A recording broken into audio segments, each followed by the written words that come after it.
ये हमने सब कुछ सोशल मीडिया से देखा, पर हमारी फिर भी गोदी मीडिया भी कुछ नहीं दिखा रहा। सुबह से मैं आज देख रही थी, सुबह से ये दिखाया गया कि भाई हमारे मोदी जी तो आगरा को मेट्रो का उद्घाटन कर रहे हैं, वहाँ पर ये सौगात दे रहे हैं। वो मोदी जी ने बनाई है मेट्रो, जाकर वो मोदी जी बनाकर आए हैं, एक एक वहाँ पर वो लगा कर आए हैं, तार फिट कर आए हैं क्या कि वहाँ पर मोदी जी ने बना दिया। आपको इस टाइम तो शर्म आनी चाहिए। इस टाइम मोदी जी कोई भी मूर्तियाँ बनवा लें, कोई भी मेट्रो बनवा लें, कुछ भी कर लें, कि सरकार झुकने वालों में से नहीं है, लेकिन जो गांधी जी की विचारधाराओं से जो किसान डटा हुआ है, क्या लग रहा है मैम कि किसान झुकाने का काम कर पाएंगे सरकार? बिल्कुल झुकाएंगे। और मुझे नहीं लगता किसानों के आगे किसी की भी चल सकती है। देखिए, शाहीन बाग में जो धरना हुआ, बहुत टाइम तक हमारी जो महिलाएं हैं, भारत की महिलाएं हैं, वो बैठी रही, और उसके बावजूद नहीं सुना गया। उन्होंने उस टाइम एक चाल चली थी कि इनको बैठा देते हैं किसी कोने में, और उस कोने में बैठा के फिर चाहे कितने भी टाइम तक बैठे रहे, हम तो सुनेंगे नहीं। इसी बार इन्होंने वही से चली, इन्होंने कहा भाई निरंकारी भवन में आप बैठ जाइए और वहाँ पर आप धरना प्रदर्शन कीजिए, तब आपसे हम बात करेंगे, तब आपकी हम बात सुनेंगे। तो जनाब, अगर आपको बात सुननी है तो जो बॉर्डर्स पे अभी वो हैं, वहीं पर आप सुन लीजिए, वहीं पर आप बात कर लीजिए। अमित शाह जी लोगों को बहकाने के लिए ऐसी बातें कर रहे हैं, पता है ना, अभी सुन रहे हैं ना, निरंकारी भवन में आने के बाद सुनेंगे। मैं अगर आपको बताऊं, 2013 की बात है, जब बीजेपी जो सत्ता में नहीं थी, हमारी जो केंद्र सरकार है वो सत्ता में नहीं थी, तो 2013 में इनके पार्टी अध्यक्ष थे राजनाथ सिंह बीजेपी के। उन्होंने ये बोला था, जब किसान आंदोलन हुआ था उस टाइम भी, एक जब कांग्रेस की सरकार थी, तो उन्होंने ये बोला था, वो जंतर मंतर पे आए थे और कुछ ही किसान बैठे थे, तब उन्होंने ये बोला था ये कांग्रेस सरकार इतनी गंदी है, ये आपकी बात नहीं सुन सकती, जरा सी दूर संसद है, आप मतलब वो क्या कहते हैं, जितने भी नेता है वो बहरे हो गए हैं, इनके इस तरह की बातें की गई थी। पर अगर हम यहाँ की बात करें तो लगातार सिंधु बॉर्डर हो गया, या फिर बहुत सारे मतलब 3 बॉर्डर, बुराड़ी हो गया, यहाँ पर निरंकारी भवन हो गया, यूपी बॉर्डर हो गया, तो उनके बावजूद हमारी सरकार मतलब झुकने को तैयार ही नहीं है। और देखिए, ये लोग बहुत होशियार हैं, ये लोग बहुत ही एक तरीके से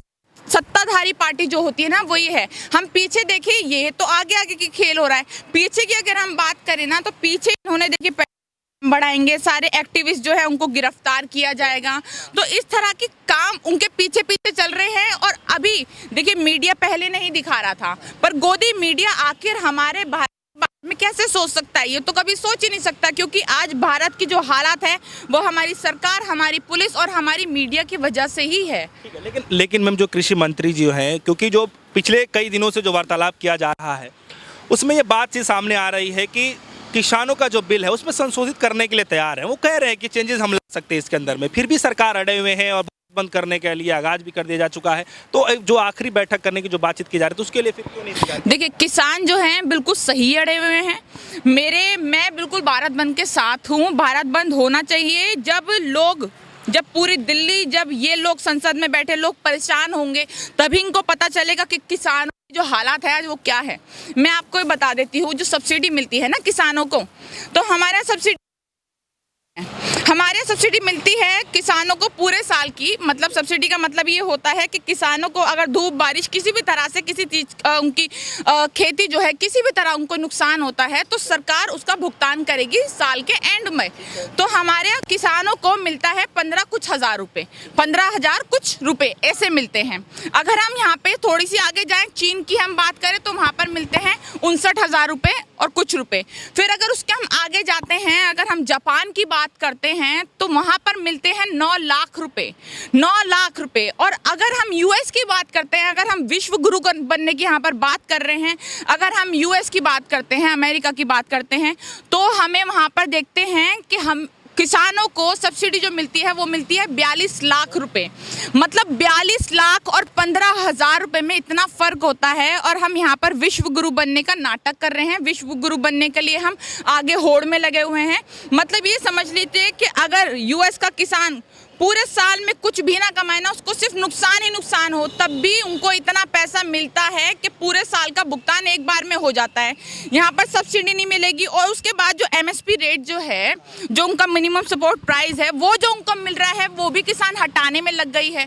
और अगर हम एमएसपी की हम बात करें ना तो किसानों से जो सरकार खरीदती है वो सिर्फ 6% खरीदती है। लेकिन मैम वही चीज़ है, कृषि मंत्री जी कह रहे हैं जो एमएसपी लागू किया जा रहा है और जो बातचीत किया जा रहा है उसको लेकर वो कह रहे हैं कि वो जारी थी है और आगे भी रहेगी, तो फिर क्यों नहीं, लेकिन क्यों नहीं लिखित में दीजिए।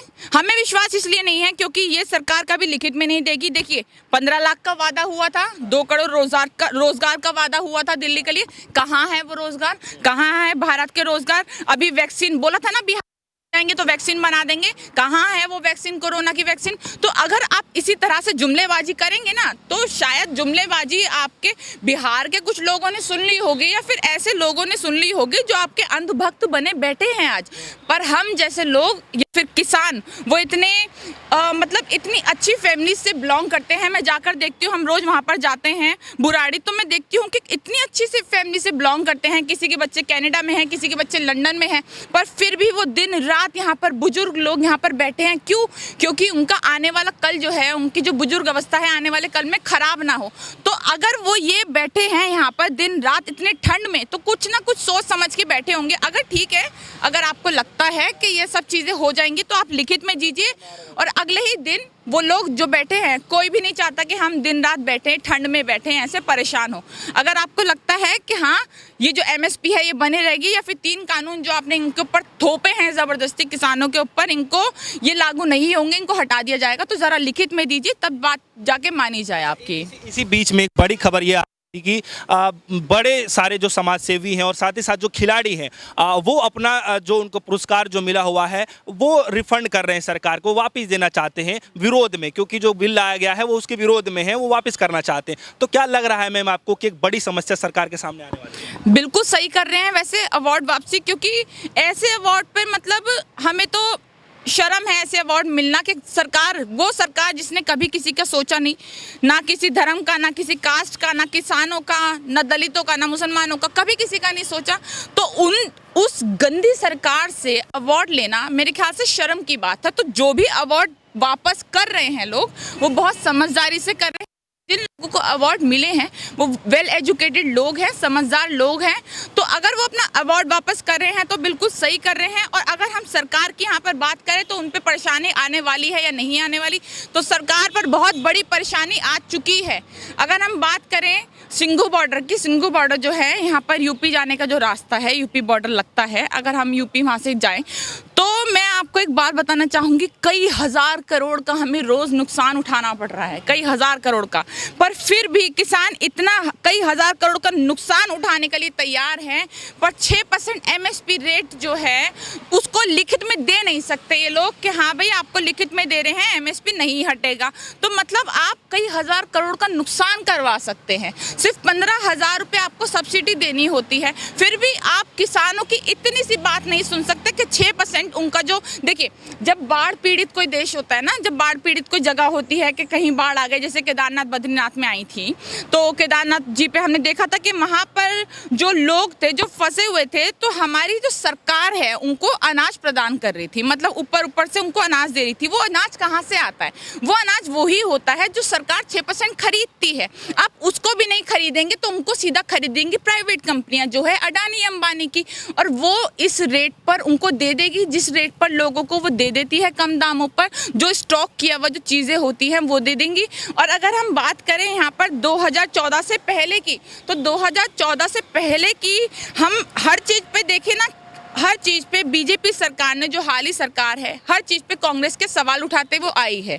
पर अब जो इतना महंगा हो गया है रेट, अपनी किसी को दिख ही नहीं रही है यहाँ पे। अच्छा मैम, जो केंद्रीय मंत्री शंकर जी जो हैं कानून मंत्री, वो इस फील्ड में उतर गए हैं, कानून जो बनाया गया है किसानों के उसमें उतर गए हैं। वो ये बताते हुए कह रहे हैं कि जो इससे पहले जो 6 कानून लाए गए थे जो किसानों के हित के लिए था, जिससे काफ़ी बड़ा लोगों को जो किसानों को समर्थन मिल रहा था, अच्छे खासे वो खुश भी थे, तो उसको लेकर के क्यों नहीं सड़कों पर उतराया गया? जब ये कानून लाया गया तो उसको लेकर क्यों उतरा जा रहा है? और साथ ही साथ जो कैलाश विजयवर्गीय जी हैं वो कह रहे हैं कि इस तरीके की जो घटनाएं हो रही है वो बरगलाया जा रहा है, लोगों को गुमराह किया जा रहा है। कैसे देख रहे हैं आप कि कनाडा में भी इस तरीके का विरोध प्रदर्शन किया जा रहा है? इसका मतलब ये कोई ना कोई नेतृत्व कर रहा है। देखिए नेतृत्व कोई नहीं कर रहा, मैं पहली बता दूं, अगर हमारे देखिए, अगर मुझे पता है कि यहाँ पर रोड पर जाने से मेरा एक्सीडेंट हो जाएगा तो मैं नहीं जाऊंगी।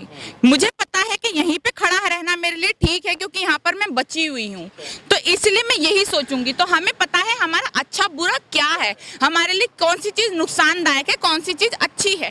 तो अगर किसान सड़कों पर आए हैं तो वो अपना अच्छा सोच कर आए हैं। अगर उनके लिए कोई अच्छा कानून बनेगा तो वो सड़कों पे क्यों उतरेंगे, पर अगर कोई गलत कानून उनके लिए बनेगा, किसी तरह के कानून उन पर जबरदस्ती थोपे जाएंगे तो वो सड़कों पे आएंगे। अभी बात चली कि कांग्रेसी किसान है, कोई बात चलेगी भाई ये तो बीजेपी के किसान हैं। 100 रुपए लेकर के कंगना रनौत, मतलब कंगना रनौत को तो एक मेंटल पेशेंट है वो, उसकी हम बात ना करें तो ठीक है। मतलब उसकी बात करना शायद जुबान गंदी करना होगा एक तरीके से, क्योंकि उन बूढ़ी दादियों को जो दिन रात शाहीन बाग में, अगर हम बात करें दादी बानों की, फिर यहाँ पर जो दादियाँ आई जिन्होंने, दिलजीत दोसांझ ने उनका ट्वीट भी किया था, जिस तरह से उन्होंने बोला कि उन्होंने एक बात बहुत अच्छी बोली दादी ने कि मेरी जितनी ज़मीन है ना, तुझे अपने यहाँ काम पे भी ना रखूँ मैं। तो इस तरह की जो बात बोली गई वो बहुत बढ़िया बोली गई।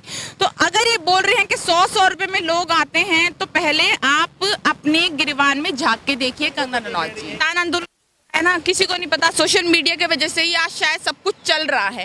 सोशल मीडिया पे दिखाया जा रहा है कि लगातार किसान अपनी जान खो रहे हैं ठंड में। वहाँ पर पानी की वजह से उनके ऊपर वाटर कैनल का प्रयोग किया गया, वहाँ पर उनकी कई किसानों की अभी तक डेथ हो चुकी है। बूढ़ी दादियाँ अपने घर से बाहर हैं, बच्चे सड़कों पर हैं। ये हमने सब कुछ सोशल मीडिया से देखा, पर हमारी फिर भी गोदी मीडिया भी कुछ नहीं दिखा रहा। सुबह से मैं आज देख रही थी, सुबह से ये दिखाया गया कि भाई हमारे मोदी जी तो आगरा को मेट्रो का उद्घाटन कर रहे हैं, वहाँ पर ये सौगात दे रहे हैं। वो मोदी जी ने बनाई है मेट्रो, जाकर वो मोदी जी बनाकर आए हैं, एक एक वहाँ पर वो लगा कर आए हैं, तार फिट कर आए हैं क्या कि वहाँ पर मोदी जी ने बना दिया। आपको इस टाइम तो शर्म आनी चाहिए। इस टाइम मोदी जी कोई भी मूर्तियाँ बनवा लें, कोई भी मेट्रो बनवा लें, कुछ भी कर लें, आपको उसको नहीं। हमारी मीडिया का सच्चा काम है कि जो भारत में किसान हमारे यहाँ रोज़ परेशान हो रहे हैं, जो भारत में किसान आत्महत्या कर लेते हैं, जो भारत में मॉब लिंचिंग हो जाती है, जो भारत में छोटी छोटी चीज़ों पे हिंदू मुसलमान करके, दलित हिंदू करके जो वहाँ पर भेदभाव होता है, जो हमारे दलितों को मंदिरों में नहीं घुसा जाता, उस पर बात की जाए। पर आज उस पर बात नहीं हो रही है। आज बात हो रही है कि हमारे जो मोदी जी है वो किस चीज़ का उद्घाटन करने जाएंगे। अच्छा, एक आखिरी सवाल है मेरा मैम कि जो 8 तारीख को जो आह्वान किया गया किसानों की तरफ से कि भारत बंद किया जाएगा, उससे क्या लग रहा है इस बार की सरकार पे कुछ दबाव पड़ेगा? बिल्कुल पड़ेगा, 110% पड़ेगा मेरे ख्याल से। वैसे तो खैर ये बिल्कुल बहरी सरकार है, अंधी सरकार है सही मायने में कहा जाए तो, पर फिर भी मैं कहूँगी कि बिल्कुल असर पड़ेगा और पड़ना चाहिए, क्योंकि इस टाइम कोई जात नहीं है, कोई धर्म नहीं है। इस टाइम सिर्फ इंसान है, और इंसानों के लिए किसान और इंसान इस टाइम साथ मिलकर लड़ रहा है। तो मुझे लगता है कि कल इस तरह से सरकार पर दबाव बनाया जाएगा, बहुत ही शांति तरीके से, किसी तरह का हो हल्ला नहीं कराएगा कोई। हमने सिंधु बॉर्डर पे भी गए हैं, अलग अलग बॉर्डर्स पे हम जा रहे हैं, वहाँ पे रोज़ यही बात होती है कि बहुत शांति से 8 दिसंबर को हमें सब कुछ करना है।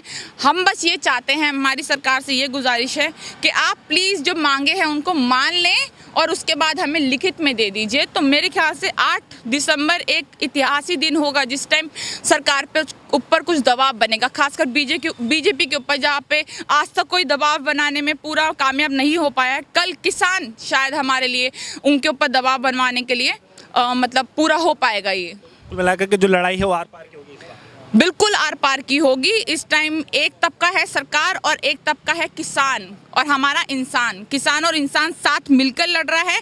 और सामने जो हमारा विपक्ष है, जो इस टाइम हमारे लिए एक तरीके से ढाल बनकर खड़ा है, वो है हमारी सरकार। तो उस सरकार को इस टाइम झुकाना है, और सरकार हमारे किसानों की जो मांगे हैं, हमारे इंसानों के लिए, हमारे लिए, मतलब हम लोग उन्हीं के वजह से हैं, किसानों के वजह से। जो खाना पीना है, अपनी खाने पीने के लिए, अपनी रोटी के लिए शायद इस टाइम हमें मिलकर लड़ना पड़ेगा। और तो कल मुझे लगता है कि सरकार मानने पर रेडी हो।